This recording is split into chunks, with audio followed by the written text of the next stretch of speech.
Television रे लोकप्रिय अभिनेत्री टीना दत्ता टीना निज कोस्टार विरोध में आनिछंती बड़ अभियोग। उतरन धारावाहिक चमत्कार अभिनय पई घरे घरे परिचित होइथिबा एही सुंदरी अभिनेत्री कहिछंती तांको तांको कोस्टार मोहित मल्होत्रा हैरान करुछंती। डायन धारावाहिक दुहे अभिनय करुछंती, तेबे इंटीमेट दृश्य बेले मोहित तांकर शरीर को जाने शुणी छुँथबा से कहिछंती। एमिति कि एने तांकु से चेतावनी मध्य देथिले, हेले मोहित तांकर एही भूल को दोहराई चलीछंती। टीनांको अभियोग सह स्वर मिलाइछंती धारावाहिक प्रोडक्शन टीम।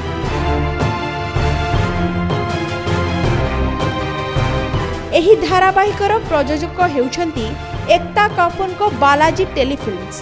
टीना कहिछंती मु एते दिन धरी तांको सहित काम करिछि जे एही प्रोडक्शन हाउस मो परिवार भली, तेणु एही समस्यार सेमाने ठीक भावे समाधान करिवे।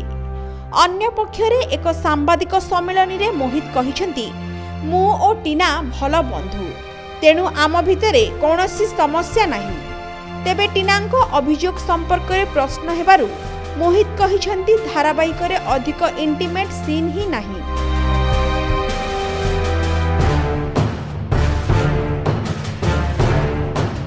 घटना को नहीं किए सत कहूची एबे ताकू नहीं चर्चा। 2 वर्ष तले एक विमान रे टीना असौजन्य व्यवहार शिकार होइथिले, जहाकू नहीं बेस स्तंभी तूफान होइथिला। ब्यूरो रिपोर्ट के न्यूज।